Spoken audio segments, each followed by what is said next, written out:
carbon emissions and taxonomy within global sustainability. And for all those who are new to today's presentation, my name is Jason Pansis. I'm a co-founder and COO of Envision Blockchain. We are a Microsoft partner in the space and remain ledger agnostic. So we felt that this presentation would be appreciated and a nice fit for this specific subject.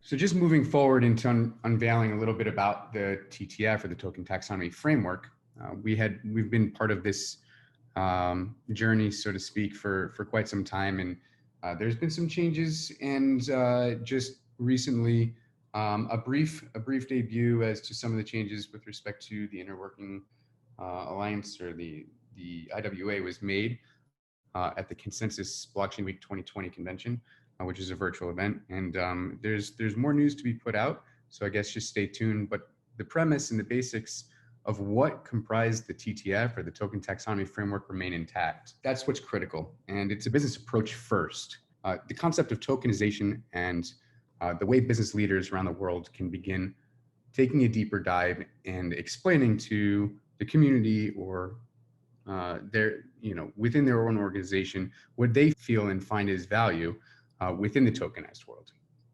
So as an organization on the cutting edge of this technology, we've of course been appreciative and definitely very exposed to the evolution of both the TTF and the various different initiatives that surround it. But first, before diving into the business, we need to break down what the business is and how it's constructed. And in order to do that, we simply have to begin defining what a token is. And tokens aren't anything new to today's world. Tokens are in fact quite old. They date back quite some time. And realistically, when we take a look at a token, we begin evaluating, whether or not a token should be physical, whether or not it should be digital in today's times. What are the various qualities a token has, the various behaviors a token can possess, who can own it, and of course, whether or not there's any provable value. And the last point is very, very critical, they're all critical. It's literally the composition of that which we refer to as a token in today's world. For example, you don't just tokenize, at random. You're not going to tokenize particles of dust, right? There's no provable value there.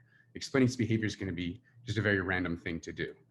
So we would obviously steer clear from something like that. But if we take a look in the lower right-hand corner, we see that there's various examples of tokens which we know of today. And for those of you who have been in some of our past presentations, some of this material is not new to you. So this specific segment right here, you should give yourself a pat on the back for understanding. But in the event that it is new, that's not a problem. The concept of transacting with a dollar bill shouldn't be, or the concept of writing a check shouldn't be. Likewise, a movie ticket, or arcade tickets, these are all tokens. When we take a look at this, we can begin seeing that there's going to be a recurring pattern, which allows us to create a basic framework and to begin decomposing even further what the various behaviors, bases, property sets, so on and so forth, that define what a token is today. So as we begin diving deeper, the Token Taxonomy Framework had its 1.0 updates just this past November. And I'm sure that there are soon to be more updates as we move into the future. But essentially, some of the high-level updates that we went through expand upon composing the different formulas and the way we begin organizing and arranging the various different artifacts, whether that be with unique identifiers and segmenting various different token bases. Now, on the previous screen, we were talking about, for example, the dollar bill, where a token base as it relates to a dollar bill would be what we would call a fungible or unique whole, or rather unique fractional fungible token, where fungible is interchangeable, if you will, right? It wouldn't matter which dollar bill you received. There's provable value in the same dollar bill time and time again, provided it's minted by the appropriate entity. And that is a user role, which we can talk a little bit more in depth about. Likewise, a behavior minting, who has the permissions to do that. So what we're looking at here is the overall basic structure that we just basically went through, right? We defined a base, we defined some of the behaviors, for example, the minting, the base in that case being fungible or interchangeable. We didn't get into a property set, although a dollar bill would have a unique identifier. So we did touch upon the fact that it's a unique fractional fungible token. And then we get into the token templates, which we're going to introduce the CET, or the carbon emissions token template, just in a little bit, where that further defines a business example. It's going to give a description. It's going to give various different analogies. And that really touches on a key point as to where the token taxonomy framework is really providing high-level value for business leadership and businesses around the world. When we talk about analogies and we talk about business descriptions or examples, what's critical here is we're really taking a look at how different industry verticals all talk about the same exact things, but call them different type of verbiage that's specific to every industry vertical. So the healthcare sector may call it A, and transportation may call it B, where they're really referring to the same exact thing. And that's what winds up being critical when we're talking about the concept of tokenization and taxonomy. And you're going to see when we start implementing tokens into the digital world, as it relates to this monster initiative in carbon emissions and sustainability, where being in line and all speaking the same language is going to play a critical role. And with that in mind, I want everybody just to take a step back, take themselves out of the digital world, take themselves out of the fact that we're talking about any emerging technology. Let's just hone in on the fact that we're talking about an initiative that is much larger than ourselves. In fact, it's a global initiative, which means it really comprises the entire Earth. We're talking about climate change, and where climate change is a big deal is in the mere fact that we're looking to dissect the entire atmosphere, country by country, region by region, state by state, county by county, municipality by municipality. How do we engage the entire world in cooperating to not only enforce or to deliver the appropriate data, which can be traced back and can be leveraged time and time again, where we're all in the same quote unquote accounting system to manage this budget? How do we engage the entire world to do such a thing? Well, the first thing that we need to do is, prior to even getting involved in the budgeting and getting involved in the accounting process and getting involved in the standards, is to first realize the magnitude of this opportunity, the magnitude of this initiative, and place it in a high level of importance, because not only is there financial incentive, but there's a massive amount of responsibility that goes into this entire initiative. And if you take a look at the entire picture, where both individuals, businesses, and government entities are in a position to start taking responsibility for emissions, we can also begin monetizing that situation to further enhance the way that we look at our world today as it relates to these emissions. So moving forward, we begin literally dissecting the world's atmosphere in order to create a budget. We need to understand where we are today, where we want to go, and we need to then understand what level of responsibility everybody is going to be interested in taking. Thereby, we wind up requesting various different entities, whether from the private sector or from the public sector, to begin submitting various different pledges. And as a direct result, we can begin managing this budget through an accounting system. And now everybody's scratching their head. An accounting system, how are we going to get the entire world on the same accounting system? How is this all going to work? And this is really where companies like Envision Blockchain play a critical role as it relates to sustainability in this accounting process. It's almost as if, yes, blockchain, the famous word that we typically don't like to use, but a word that fits perfectly in this specific case, reminds us of all those decentralized finance type use cases where it is a live accounting process. So in that specific case, it brings us straight into this use case discussion and the reason why carbon emissions and sustainability requires tokens and taxonomy. There's various different standards now that will need to play a role in these specific initiatives in order to align the behaviors and tokens that will be transacted across various different networks. Now, thinking about that, we are going to need a way to begin leveraging tokenization in order for this initiative to grow and have some sort of live and trustless autonomous accounting mechanism, where theoretically we can instill and incorporate various different autonomous technologies, RFID, IoT, so on and so forth, into the mix to transact the various different standardized tokens across various different integrated ledgers or interoperable ledgers in place to create this robust accounting system. So with that, both Marley Gray and Envision Blockchain have drafted some of these standards as it relates to the business case, so on and so forth. So what we're looking at here is a token taxonomy draft of the carbon emissions token, where in the upper left, you see the contributors, you see a token taxonomy formula, you see a token classification, you'll see business description, and of course, a business example. Where on today's call, we're not going to really get too much into, let's say, the token classification or the business description and example. Rather, we're going to get into the business description via a walkthrough of the use case. But the first thing that we're going to do is we're going to explain a little bit about the behaviors and why that's going to play a critical role moving forward into the future with this gigantic opportunity. Likewise, where this is going to help with interoperability into the future. Let's just kind of jump right into the CET taxonomy formula. And what we're seeing here is the same type of base, so to speak, that the dollar bill had, where it's unique, it's fractional, and fungible or interchangeable, much like the dollar bill example that we were giving before. Likewise, with fractional, we're going to have a behavior such as divisible, where dollars can be broken down to the hundredth. Likewise, they can be transferable between different people. Likewise, government entity can mint or create or generate that specific token. And of course, by default, if we've just labeled a specific entity who's in charge or given the responsibility or delegated right, so to speak, to mint a token, so then we need to have role support directly attached so that we can begin assigning user roles different behaviors or responsibilities as it relates to that specific token. And then, of course, we have property sets, which in this specific case are definitely very important.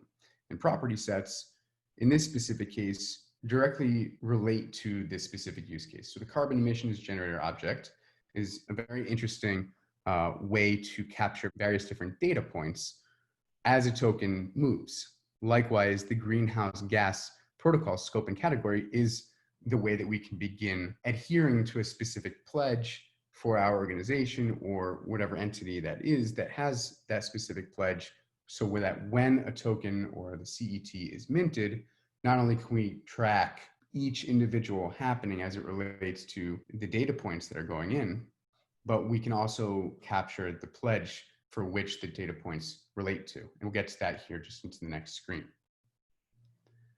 On this screen, we're really paying attention to the property set description. And we just briefly went over what the EGO has to offer as far as its functionality. And we went over what the GGPSC has to offer as far as its functionality. Although what we're going to look at here, for example, on the upper left, we're looking at the data structure and the way a specific organization will begin capturing those specific data points as a token is transferred. Likewise, we can see on the right-hand side, the greenhouse gas protocol scope and category. We see how we're ranking the scope and likewise a specific category. In the event that my organization were to mint a carbon emissions token, because we've emitted XYZ amount of emissions, so when I transfer inventory or when I transfer whatever it is that I've produced to the next entity within my supply chain, it'll show the organization ID, myself, as well as the organization who I've transferred it to and under what context it is that this token was produced, and as well as the actors involved under what sort of activity. Now on the right-hand side, as it relates to the greenhouse gas protocol scope and category, we're literally talking about a specific pledge as to what we're going to be taking responsibility for as it relates to those emissions. And in red on the right-hand side in all the boxes, you'll see, for example, the indirect upstream transportation distribution, where we see that this is a category 4. On the right-hand side, you'll see a 4, and then under that, you'll see / scope 3, where scope 3 is we're taking responsibility for the indirect transportation of these goods and distribution. So everything happening upstream after or before it comes to my place. right? So if I'm manufacturing oil, or rather refining oil, and I'm in charge of upstream drilling, so in that specific case, when I refine the oil into whatever product, I'm also taking responsibility in this specific case for the transportation of that oil to my location.